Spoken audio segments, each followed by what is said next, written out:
आज हमारा 10वां लेक्चर है, लेक्चर नंबर 10 है आईटी पोर्शन का। ओके, क्वेश्चन नंबर 1 में क्या कहते हैं, अ web page has a unique address is called, that is the repeated question. बल्कि लेक्चर 10 में, सॉरी लेक्चर 9 में ये क्वेश्चन रिपीट हो चुका है कि a web page has a unique address is called. A में है डोमेन, बी में है यूआरएल, सी में है आईपी एड्रेस और डी में है none of these. Option B is the correct option, URL. ठीक है, ओके। आप लोगों के लिए एक और ट्रिक है कि आप लोगों ने कमेंट बॉक्स में ये बताना है कि what is URL stand for. ठीक है, ये आप लोगों के लिए एक असाइनमेंट है कि आप लोगों ने बताना है कि यूआरएल का क्या मतलब होता है, इसको स्टैंड फॉर क्या कहते हैं। ओके, अदरवाइज मैं नेक्स्ट लेक्चर में आप लोगों को इसके बारे में बता दूंगा। Now we move to question number 2। Question number 2 में क्या कहते हैं, क्वेश्चन नंबर 2 में कहते हैं कि M S Excel will not be able to calculate which a formula. M S Excel जो है जिसमें हम फार्मूलाज की डिस्कशन करते हैं, हम फंक्शन लगाते हैं, ठीक है, तो एम एस एक्सेल में वो कौन सा फार्मूला है जो हम कैलकुलेट नहीं कर सकेंगे, जो गिवन सिचुएशन है उनमें से बताएं। ए में हमारे पास sum bracket start cell bracket बंद माइनस A3, ठीक है जी। बी में है sum bracket start A1 dot ratio कह लें, ए निस्बत तनासुब पढ़ा होगा आप लोगों ने, ठीक है। A5 मल्टीप्लाई, ठीक, इसे छोड़ें। मैं आप लोगों को जनरल ट्रिक बताता हूँ एम एस एक्सेल में, how we can perform easily. M S Excel जो भी है, जैसे हम उसमें जो कॉलम्स वगैरह बने होते हैं, ठीक है, हम लोग उनको जब सिलेक्ट करते हैं, उन वैल्यूज़ को सिलेक्ट करते हैं, उन सेल्स को सिलेक्ट करते हैं, तो वहाँ पे ये सूरत हाल होती है। ये सूरत हाल का मतलब क्या है, यहाँ पे A1 है, यहाँ पे A5 है। अब A1 A5 का क्या मतलब है जी, A1 का मतलब है कि पहली रो में और पहले कॉलम में बात हो रही है। यहाँ पे बात होगी A5 पहली रो में, 5वें कॉलम की बात हो रही है, ठीक है। इसी तरह यहाँ पे A1 है, A5 है, ठीक है, सम में A1 है, A5 है, ये चीज़ें जो डिस्कशन हो रही हैं, ठीक है, इन चीज़ों का आपने बात करनी है। वो एम एस एक्सेल हमेशा इन चीज़ों की बात करेगा, दरमियान में ये डॉट लाजमी डलवाएगा, इधर ब्रैकेट्स लाजमी बंद करेगा, ठीक है। तो अगर हम इसके अल्टरनेटिव क्वेश्चन, इसका ऑप्शन जो ए है उसको देखें तो उसमें ये चीज़ें नहीं हैं। क्यों नहीं है जी, उसमें वो कहता है कि sum into cells bracket of -A3, तो ऐसा एम एस एक्सेल कभी नहीं करेगा, इस फार्मूले को वो कैलकुलेट नहीं करेगा। So option A is the correct option, ठीक है। इसको आपने अपने माइंड में रखना है, ठीक है। हम क्वेश्चन नंबर 3 को देखते हैं। To start slide show of presentation press. Slide show presentation जो है उसका स्लाइड शो स्टार्ट करने के लिए हम क्या प्रेस करते हैं, ए में है F3, बी में है F5, सी में है F6 और डी में है F9। Option B is the correct option, F5। जब हम प्रेजेंटेशन बनी हुई है, हमारे पास ओपन हुई पड़ी है, बट हम चाहते हैं कि स्लाइड शो स्टार्ट हो जाए, एक ख़ास किस्म का टाइम लगा होता है उसमें, और उस टाइम शेड्यूल के साथ साथ वो स्लाइड्स चलना शुरू कर देती हैं। तो यहाँ पे पूछा जा रहा है कि वो कौन सी शॉर्टकट की है जिसका इस्तेमाल करते हुए हम इस्तेमाल करते हैं, तो दैट इज द फंक्शन की F5। Okay, now we move to question number 4। The best अब the best orientation to fit maximum column on a single sheet for print. Best orientation कौन सी है to fit maximum column on a single sheet for print, print करने के लिए maximum columns को एक single sheet के ऊपर कौन सी है जी। ए में है पोर्ट्रेट, बी में है लैंडस्केप और सी में है नन ऑफ दीज और डी में है both A and B. Option B is the correct option, but how. Landscape, मैंने आपको बताया था कि लैंडस्केप पेज यूं होता है, पोर्ट्रेट पेज यूं होता है, ठीक है। अब लैंडस्केप में हमारे कॉलम्स कैसे होते हैं जी, कॉलम्स ऐसे होते हैं जी, कॉलम्स की लाइंस वगैरह जो लगी होती हैं वो ऐसे लगी होती हैं, ठीक है। ऐसे लगी होती हैं। अब रो कैसे होती हैं जी, रो यूं होती हैं जी, यूं होती हैं। अब आप लोग देखें कि कॉलम्स अब इसमें ज़्यादा आएंगे या इसमें ज़्यादा आएंगे। यहाँ पे आप लोग लगाएं, एक कॉलम आ रहा है जी, दूसरा कॉलम आ रहा है, तो इसकी कैपेसिटी ज़्यादा नहीं है, एक कॉलम यहाँ यूँ। मतलब कि वो बताना ये चाह रहा था, पूछना ये चाह रहा था कि हम पोर्ट्रेट लगाएं तो ज़्यादा कॉलम आएंगे एक पेज के ऊपर, या लैंडस्केप लगाएं तो ज़्यादा कॉलम आएंगे एक पेज के ऊपर। Option B is the correct option, because landscape में हमारे ज़्यादा कॉलम आएंगे। Okay, now we move to question number 5। Question number 5 में क्या पूछता है, which of the following is another alternative of Google. ठीक है, यहां में से जो नीचे हैं उनमें से अल्टरनेटिव कौन है गूगल का। Google is a search engine. सबसे पहली बात आप लोगों के माइंड में ये होनी चाहिए, that is not the social website. Okay, that is not e commerce website. ठीक है, तो आप लोगों के माइंड में पहले ये चीज़ होनी चाहिए, जो आप ऊपर लाइन पढ़ें तो उसके बारे में कोई कन्फ्यूजन आपके माइंड में नहीं होनी चाहिए। Then we move for other MCQs. अब ए में ऑप्शन में है फेसबुक, बी में है अमेजोन, सी में है अच्छा जी फ्लिकर, और डी में है बिंग। तो हम फेसबुक को देखेंगे, ये तो सोशल मीडिया वेबसाइट है जी। अमेज़ोन ये तो ई कॉमर्स की वेबसाइट है, यहाँ पर से तो ऑनलाइन शॉपिंग की जाती है जी, बुक्स वगैरह के बारे में मोस्ट इम्पॉर्टेंट ये है। और फ्लिकर जो है, अब हम देखेंगे कि बिंग जो है ये अगर मैं गलत नहीं कह रहा तो ये माइक्रोसॉफ्ट वालों का सॉफ्टवेयर है एज अ सर्च इंजन के हिसाब से। किनका है, माइक्रोसॉफ्ट वालों का सर्च इंजन है बिंग। माइक्रोसॉफ्ट का सर्च इंजन क्या है, बिंग। तो गूगल हमारे पास क्या है, वो भी सर्च इंजन है, इसीलिए हम कहेंगे कि ये अल्टरनेटिव है गूगल का। अदरवाइज तो गूगल का अल्टरनेटिव याहू भी है हमारे पास, एमएसएन भी है, लेकिन यहाँ पे जो गिवन पोजीशन थी हमारी उसमें हमारे पास बिंग था, तो option D is the correct option. Okay, now we move to question number 6। अच्छा जी, क्वेश्चन नंबर 6 में क्या कहते हैं, in MS Word which of the following is use to correct spelling and grammar mistake. कौन सा इसमें यूज़ किया जाता है स्पेलिंग एंड ग्रामर को मिस्टेक को चेक करने के लिए। ए में है ऑटो एंट्री, बी में है ऑटो करेक्ट, सी में है ऑटो ऐड, और डी में है ऑटो स्पेल। ठीक है, option B is the correct option, auto correct. अगर आप लोगों ने ये एमसीक्यूज आप लोगों की आंखों के सामने से नहीं गुजरे होते तो यकीनन आप लोगों ने ऑटो स्पेल का ऑप्शन लगा देना था कि वो स्पेलिंग एंड ग्रामर की बात कर रहा है तो ये ऑटो स्पेल ठीक होगा, लेकिन नहीं। ये अब उनके फंक्शंस बनाए गए हैं जो MS Word, MS Excel, Microsoft की तरफ से ये बनाए गए फंक्शन है कि ऑटो करेक्ट का ऑप्शन आएगा। ठीक है, जो कि जिसमें स्पेलिंग एंड ग्रामर को देखा जाएगा। ठीक है, तो इसीलिए आप लोगों ने ऑप्शन जो ऑटो करेक्ट का ऑप्शन है वो लगाना है, किसके लिए, जब स्पेलिंग एंड ग्रामर की चेकिंग की बारी आएगी। तो स्पेलिंग एंड ग्रामर को मिस्टेक्स वगैरह देखनी होगी तो हम ऑटो करेक्ट का ऑप्शन लगाएंगे।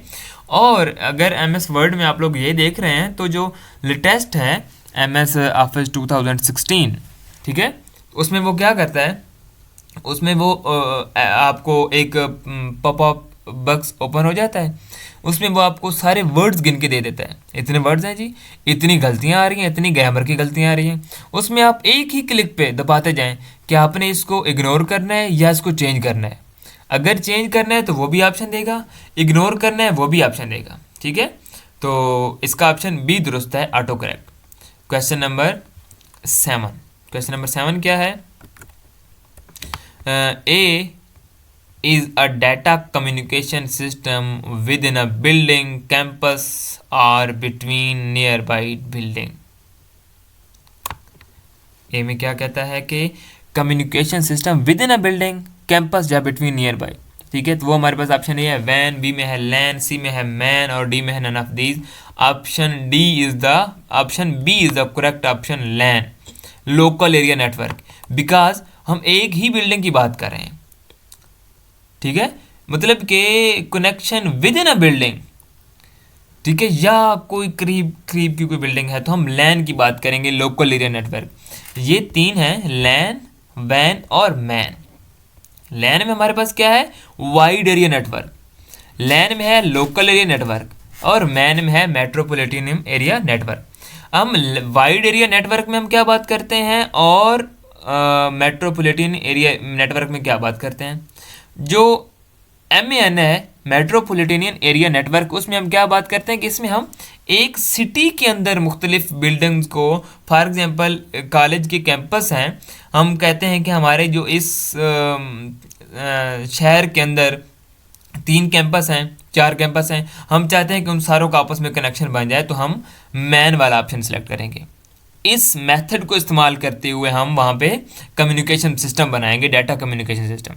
लेकिन जो वैन है ये ओवरऑल वर्ल्ड की बात करता है, इसमें ओवरऑल वर्ल्ड में जो कनेक्शन, हम डाटा कनेक्शन सिस्टम की बात, डाटा कम्युनिकेशन सिस्टम की बात करते हैं तो हम वैन वाला ऑप्शन लगाते हैं। Okay, now we move to question number 8। A single page of PowerPoint presentation is called. जो पावर पॉइंट प्रेजेंटेशन है उसका एक सिंगल पेज क्या कहलाता है। ए में है स्लाइड, बी में है डॉक्यूमेंट, सी में है मीडिया और डी में है movie. Option A is the correct option, that is a slide. ठीक है, तो हम क्या बोलेंगे इसे, स्लाइड बोलेंगे, जो एक सिंगल पेज होगा पावर पॉइंट में। और अगर यही क्वेश्चन रिपीट हो जाए और यहाँ पे कहेंगे कि यहाँ पे PPT पावर पॉइंट प्रेजेंटेशन की जगह पे बात आ जाए कि एक्सेल है, तो हम क्या कहेंगे, तो हम उसे कहेंगे कि वर्कशीट है। ठीक है, क्या कहेंगे, worksheet. Okay, now we move to question number 9। Question number 9 में क्या कहता है कि in window PC the shortcut key for saving a word document. अच्छा जी, विंडो PC में शॉर्टकट की क्या होती है वर्ड डॉक्यूमेंट को सेव करने के लिए। क्वेश्चन ऑप्शन ए है कंट्रोल A, बी में है कंट्रोल B और सी में है कंट्रोल S और डी में है control V। Option C is the correct option, control. Save करने के लिए हम S का प्रेस करते हैं। कंट्रोल V किसके लिए होती है, पेस्ट के लिए होती है। कंट्रोल B बोल्ड के लिए होती है। कंट्रोल A सेलेक्ट ऑल, ठीक है, सारे डॉक्यूमेंट को सिलेक्ट करने के लिए, होल डॉक्यूमेंट को सिलेक्ट करने के लिए होती है। ये हम शॉर्टकट की को फर्दर हम डिस्कस करेंगे एक दिन। ठीक है, क्वेश्चन नंबर 10 में है कि which object is the output of the database application. Which object जो है is the output of the database application. A में है फॉर्म, बी में है क्वेरी, सी में है टेबल और डी में है रिपोर्ट। ठीक है, ठीक है, इसमें कहता है कि रिपोर्ट वाला ऑप्शन ठीक है। अब क्वेश्चन को समझें कि which object is the output of database application. Database application क्या है, जिस तरह MS वर्ड है, MS पावर पॉइंट है, MS एक्सेल है, सेम इसी तरह MS डेटाबेस भी है। ठीक है, तो उसमें से जो हमारा आउटपुट आता है तो उसे हम क्या नाम देते हैं, उसे हम रिपोर्ट का नाम देते हैं। ठीक है, उसे हम क्या नाम देते हैं, रिपोर्ट का नाम देते हैं। Okay, now we move to question number 11। Which of the following combination of key use to close the window. Window को क्लोज करने के लिए हम कौन सी शॉर्टकट की का इस्तेमाल करते हैं। Ctrl+F1, बी में है Ctrl+F2, सी में है Ctrl+F3 और डी में है Ctrl+F4। ठीक है, तो Ctrl+F4 का हम इस्तेमाल करेंगे विंडो को क्लोज करने के लिए। ठीक है, now we move to question number 12, 13, 14 and all of. Question number 12 में कहता है कि which shortcut key use to insert a new slide in PowerPoint. Shortcut key कौन सी इस्तेमाल की जाती है नई नई स्लाइड ऐड करने के लिए पावर पॉइंट में। क्वेश्चन नंबर ए में है Ctrl+S, बी में है Ctrl+M, सी में है Ctrl+N और डी में है Ctrl+B। Option B is the correct option, that is also the repeated question. ठीक है, ये पीछे डिस्कस हो चुका है। Okay, question number 13, question number 3, physical part of a computer that we can see and touch are known as. जो physical part होते हैं कंप्यूटर के, जिसे हम देख भी सकते हैं और टच भी कर सकते हैं, वो क्या कहलाते हैं? ए में है सॉफ्टवेयर, बी में है हार्डवेयर, सी में है कंप्यूटर और डी में है CPU. Option B is the correct option, hardware. इसे हम क्या बोलेंगे? हार्डवेयर, जिन्हें हम टच भी कर सकते हैं और देख भी सकते हैं। Okay okay, question number 14, question number 14 में हमसे क्या पूछा जाएगा? एक्सेल इज अ, ए में है ग्राफिक प्रोग्राम है, वर्ड प्रोसेसर है, या अ स्प्रेड शीट प्रोग्राम है, या डिज़ाइनर टेम्पलेट है। इसका ऑप्शन जो है वो सी दुरुस्त है, अ स्प्रेड शीट प्रोग्राम है। ओके, एक्सेल में हम किसकी बात करेंगे? स्प्रेड शीट की बात करेंगे, वर्कशीट की बात करेंगे। ठीक है, okay, now we move to question number 15।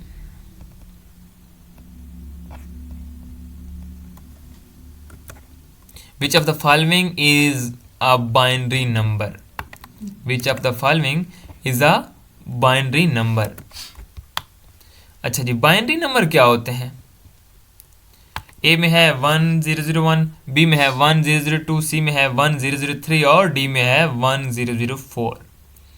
Option A is the correct option because binary number always work with 1 and 0। Binary का मतलब ही यही होता है कि वो 2 पॉइंट 1 एंड 0 को लेके चले, और जो कंप्यूटर लैंग्वेज है, कंप्यूटर की जो ज़ुबान है, वो हमेशा 1 एंड 0 की फॉर्म में ही बात करती है, वर्क करती है।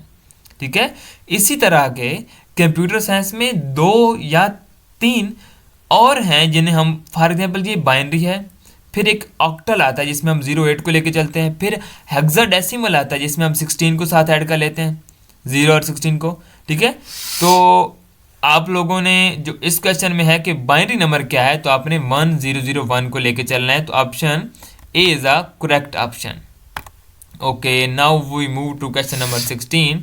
क्वेश्चन नंबर 16 में क्या पूछा गया है? When you insert a picture in a document, the default text wrapping option is।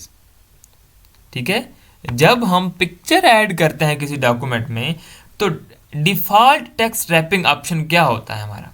ए में है लाइन विद टेक्स्ट, बी में है नॉन, सी में है टाइट और डी में है square. Option A is the correct option, correct answer, line with text. ठीक है, ये जब आप लोग इसके अंदर ऐड करेंगे, फॉर एग्जाम्पल पिक्चर इंसर्ट करते हैं, तो टेक्स्ट टाइपिंग का मतलब है कि अगर आप लोग एक पैराग्राफ लिख चुके हैं, दरमियान में आप लोग पिक्चर ले आते हैं, तो वो कहेगा कि लाइन विद टेक्स्ट। ठीक है, टाइट वाला भी ऑप्शन आता है और स्क्वायर वाला भी ऑप्शन आता है, लेकिन जो बाय डिफॉल्ट आएगा वो लाइन विद टेक्स्ट का ऑप्शन आएगा, इसलिए ऑप्शन ए इसका करेक्ट बताया गया है। Now we move to question number 17. A set of instruction that operate various part of computer hardware is called। ए में है हार्डवेयर मैनेजर, बी में है डिवाइस, सी में है सॉफ्टवेयर और डी में है यूआरएल। ये भी रिपीटेड क्वेश्चन है, इसका ऑप्शन जो है सी दुरुस्त है, इसे हम सॉफ्टवेयर कहेंगे। Okay, question number 18। In MS Word shortcut key combination underline the selected text. MS Word में जो शॉर्टकट की कम्बिनेशन है, अंडरलाइन करने के लिए हम क्या इस्तेमाल करते हैं? Ctrl+U। ये भी रिपीटेड क्वेश्चन है, इसलिए हम इसको डिस्कस ज़्यादा नहीं करेंगे। Now we move to question number 19। Which of the following use .doc extension. ये थोड़ा क्वेश्चन समझने वाला है। अच्छा जी, .doc एक्सटेंशन जो है ये कब, कहाँ और क्यों इस्तेमाल की जाती है? ऑप्शन ए में है कि एम एस वर्ड, बी में है एम एस पावर पॉइंट, सी में है एम एस एक्सेल और डी में है नन ऑफ दीज।